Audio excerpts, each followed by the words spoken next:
بسم اللہ الرحمن الرحیم۔ آج جو ہم سبق پڑھیں گے وہ سورہ قصص ہے، سپارہ نمبر 20 اس میں یہ میں نے انڈر لائن کیا ہوا ہے، دیکھ لیں آپ لوگ۔ اس میں اللہ تعالیٰ فرماتے ہیں اپنے بندوں سے وما عند اللہ خیر و ابقا، اور جو اللہ کے پاس ہے وہ بہتر اور زیادہ باقی رہنے والا ہے۔ اس سے اگر ہم اوپر والی آیتیں پڑھتے ہیں یا ہم ان کے اوپر نظر ثانی کریں تو پھر آپ دیکھیں کہ اللہ تعالیٰ ہم سے کیا فرماتے ہیں، وما اوتیتم من شیء فمتاع الحیات الدنیا وزینتها، یعنی کہ اللہ تعالیٰ فرماتے ہیں جو کچھ چیز تمہیں دی گئی وہ دنیاوی زندگی کا برتاوا اور اس کا سنگار ہے، وہ جو اللہ کے پاس ہے وہ بہتر اور باقی رہنے والا ہے۔ تو اللہ تعالیٰ نے خود بہت آسان الفاظ میں قرآن پاک میں فرمایا ہے کہ جو کچھ میرے پاس ہے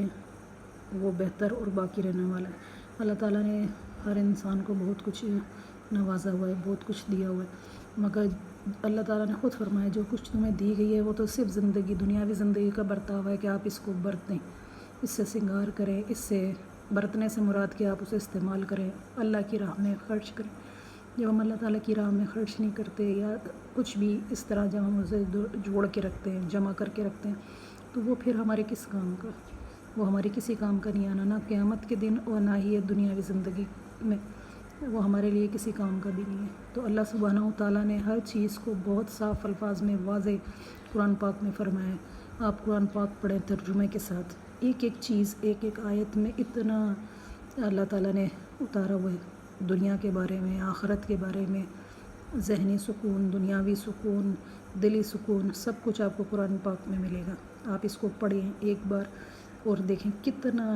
ماشاءاللہ اللہ تعالیٰ اپنے بندے سے فرما رہا ہے۔ تو یہ اگر اللہ تعالیٰ کا وعدہ ہے نا، جو اللہ کے پاس ہے وہ بہتر اور زیادہ باقی رہنے والا ہے۔ ہم لوگوں کے پاس عام انسان ہے، جو کچھ بھی ہے وہ ایک دن فنا ہو جانا ہے، ختم ہو جانا ہے، آج نہیں تو کل، مگر اللہ تعالیٰ کی ذات باقی رہنی ہے، وہ ہمیشہ رہے گی، اس کو فنا نہیں ہے، وہ ہمیشہ باقی رہے گی۔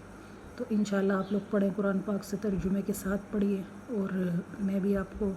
ترجمہ پڑھ کے سنایا کروں گی۔ جو لوگ نہیں پڑھ سکتے ہیں یا جس طرح بہت سے لوگوں کو، کچھ لوگ ایسے ہوتے ہیں جو ہاتھ نہیں لگا سکتے قرآن پاک کو، اس حالت میں ہوتے ہیں کہ وہ وضو نہیں کر سکتے یا جو بھی کنڈیشن ان کی ہوتی ہے، تو یہ ہے کہ آپ ویڈیو آن کریں، کم از کم آپ سن تو سکتے ہیں نا، اور ویڈیو میں آپ کو سب کچھ بالکل کلیئر بتایا جائے گا، دکھایا جائے گا۔ یہ سب کچھ وہی ہے جو اللہ سبحانہ و تعالیٰ نے اپنے بندوں کے لیے فرمایا۔ اور آگے اگر ہم جائیں تو اس میں کیا لکھا ہے، تو کیا تمہیں عقل نہیں؟ یہ دیکھیے، خیر و ابقا افلا تعقلون، تو کیا تمہیں عقل نہیں؟ مطلب اللہ تعالیٰ فرماتے ہیں کہ تم عقل نہیں رکھتے، تمہیں دکھتا نہیں ہے یا تمہیں عقل نہیں ہے کہ اللہ تعالیٰ نے کیا فرمایا۔ تو کیا ہے وہ جس سے ہم نے اچھا وعدہ دیا، تو وہ اس سے ملے گا، اس جیسا ہے جس نے ہمیں دنیاوی زندگی کا برتاؤ برتنے دیا، اور پھر وہ قیامت کے دن گرفتاری کر کے حاضر لایا جائے گا۔ استغفر اللہ، کہ جو لوگ قیامت کے دن اللہ تعالیٰ کے سامنے گرفتار ہو کے پیش کیے جائیں گے، سوچیں کیا بیتے گی، وہ منظر، وہ عالم کیا ہوگا، جو ہم صرف دنیاوی زندگی جی رہے ہوتے ہیں اور اللہ تعالیٰ کے لیے، یا قیامت کا تو ہم سوچتے بھی نہیں ہیں نا کہ قیامت بھی قائم ہوگی یا جو اللہ تعالیٰ نے فرمایا وہ سچ ثابت ہوگا۔ پھر وہ قیامت کے دن گرفتاری کر کے حاضر لایا جائے گا، گرفتار کر کے، سوچئے کتنی اس کی ندامت اور شرمندگی ہے اس کے انسان کے لیے، جو اللہ تعالیٰ کی باتیں بھول گیا ہے یا قرآن پاک کو بھول گیا ہے، جو اس پہ عمل نہیں کرتا یا جو اس سے سبق نہیں سیکھتا، جو اسے پڑھتا نہیں ہے۔ آپ ان سے پڑھیں انشاءاللہ، آپ دیکھیں گے آپ کی آیتوں کا آپ کو کتنا سرور پہنچے گا۔ قرآن پاک جب آپ پڑھیں گے تو یہ اترا ہی ہمارے لیے، اللہ تعالیٰ نے اس میں ہمارے دلوں کا سکون رکھا۔ انشاءاللہ نیکسٹ سبق ہم دوبارہ پھر پڑھیں گے۔ سبحان اللہ، اللہ